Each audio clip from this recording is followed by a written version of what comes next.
नमस्कार दोस्तों, कैसे हैं आप? उम्मीद है अच्छे ही होंगे। दोस्तों, हमारी आज की वीडियो का टाइटल है बिहारी जी के दोहे। दोस्तों, अगर हम बिहारी जी की बात करें, तो उनका पूरा नाम बिहारी लाल था।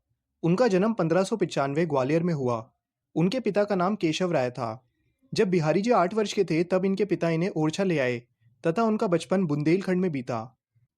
आइए दोस्तों, बढ़ते हैं अपने सबसे पहले दोहे की ओर। सोहत ओढ़े पीतू पटु, श्याम सलोने गात, मनो नीलमणि सैल पर, आतपु परयो प्रभात। यानी इस दोहे में कवि ने श्री कृष्ण के सांवले शरीर की सुंदरता का बखान किया है। कवि कहते हैं कि श्री कृष्ण के सांवले शरीर पर पीले वस्त्र बहुत अच्छे लग रहे हैं। ऐसा लग रहा है जैसे नीलमणि पर्वत पर सुबह सुबह की धूप पड़ रही हो। यहाँ पर श्री कृष्ण के सांवले शरीर को नीलमणि पर्वत तथा पीले वस्त्र को सूर्य की धूप कहा गया है। आइए दोस्तों, अपने दूसरे दोहे की ओर बढ़ते हैं। कहलाने एकत बसत अही, मयूर मृग बाघ, जगतु तपोबन सौ कियो, दीरघ दाग निदाग। यानी इस दोहे में कवि कहते हैं कि भीषण गर्मी से बेहाल जानवर एक ही स्थान पर बैठे हैं। मोर और सांप एक साथ बैठे हैं। हिरन और शेर एक साथ बैठे हैं। कवि कहते हैं कि गर्मी के कारण जंगल तपोवन की तरह हो गया है। जैसे तपोवन में सारे लोग आपसी द्वेष भुलाकर एक साथ रहते हैं, उसी तरह गर्मी से बेहाल ये जानवर आपसी द्वेष को भुलाकर, यानी आपसी दुश्मनी को भुलाकर एक साथ बैठे हैं। दोस्तों, यहाँ पर तपोवन का मतलब है वह वन या जंगल जहाँ पर सारे तपस्वी लोग रहते हैं। यानी जैसे तपोवन में सारे लोग आपसी द्वेष भुलाकर एक साथ रहते हैं, उसी तरह गर्मी से बेहाल ये जानवर भी आपसी द्वेष यानी आपस में मतभेद को भुलाकर एक साथ बैठे हैं। आइए दोस्तों, हम तीसरे दोहे की ओर बढ़ते हैं। बतरस लालच लाल की, मुरली धरी लुकाए, सौ करे बोहुन हंसे, दैन कहे नटी जाए। यानी इसमें कवि गोपियों द्वारा श्री कृष्ण की बांसुरी चुराए जाने का वर्णन करते हैं। यहाँ पे कवि कहते हैं कि गोपियों ने श्री कृष्ण से बात करने के लालच में उनकी बांसुरी को चुरा लिया है। गोपियां कसम भी खाती हैं कि उन्होंने बांसुरी नहीं चुराई, लेकिन बाद में भौहें घुमाकर हंसने लगती हैं। दोस्तों, भौहें मतलब होता है आईब्रो, और बांसुरी देने से वो मना कर रही हैं।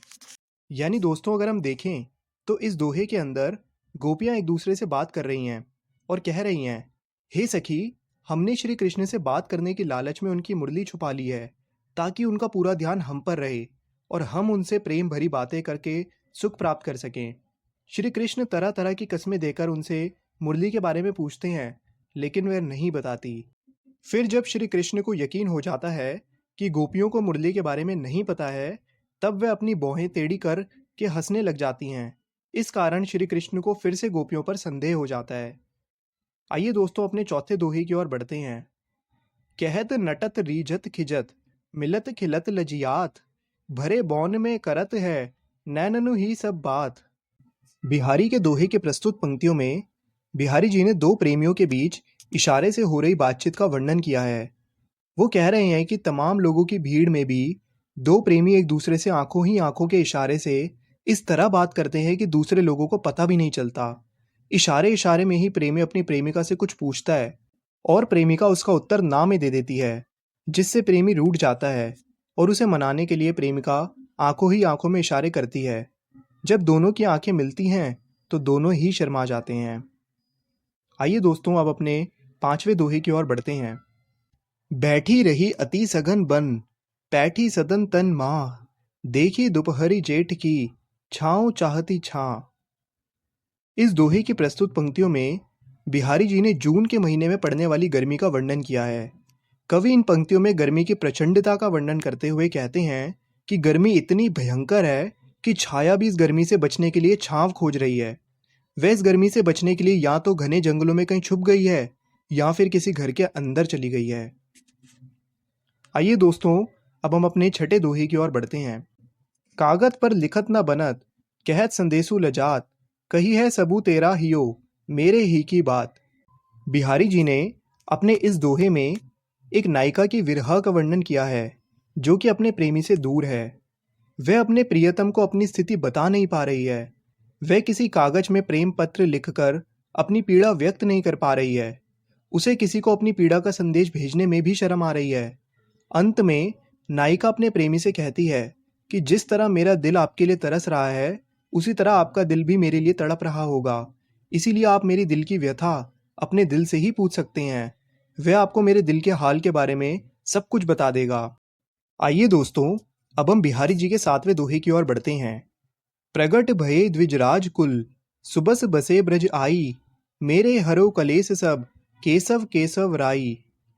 बिहारी जी के दोहे की इन पंक्तियों में बिहारी जी श्री कृष्ण से कहते हैं कि आपने स्वयं ही चंद्रवंश में जन्म लिया और ब्रज में आकर बस गए, जहां उन्हें सब केशव कहकर बुलाते थे। बिहारी जी के पिता का नाम भी केशव राय था। इसीलिए बिहारी जी श्री कृष्ण को पिता समान मानते हुए उनसे अपनी सभी दुख हरने की विनती करते हैं। बिहारी जी श्री कृष्ण से कहते हैं कि हे प्रभु, आप मेरे पिता के समान हैं, इसीलिए मेरे सारे कष्टों का नाश कर दीजिए। आइए दोस्तों, अब हम अपने आखिरी और 8वें दोहे की ओर बढ़ते हैं। जप माला छापे तिलक, सरे न एको कामू, मन कांचे नाचे वृथा, साचे राचे रामू।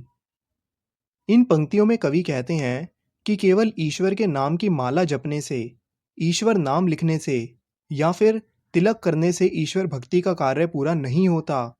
यदि मन में ईश्वर के लिए विश्वास ना हो तो उसकी भक्ति में नाचना भी व्यर्थ है। इसके विपरीत जो सच्चे मन से ईश्वर भक्ति करते हैं, ईश्वर उन्हीं पर प्रसन्न होते हैं। यानी कवि ने धार्मिक आडंबरों के स्थान पर सच्चे मन से ईश्वर की भक्ति करने पर जोर दिया है।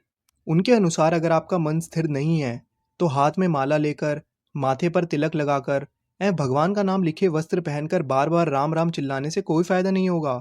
कवि के अनुसार मन तो कांच की तरह ही कोमल होता है, जो इधर उधर की बातों में भटकता रहता है। अगर हम अपने मन को स्थिर करके ईश्वर की आराधना करें, तभी हम सच्चे भक्त कहलाने के लायक हैं। तो दोस्तों, यहाँ पर हमारे सारे दोहों का एक्सप्लेनेशन खत्म हो जाता है। उम्मीद है दोस्तों आपको इनका एक्सप्लेनेशन समझ में आ गया होगा। आपसे मिलेंगे अगली वीडियो में, तब तक के लिए देखते रहिए खेल खेल में ज्ञान। Okay, thank you.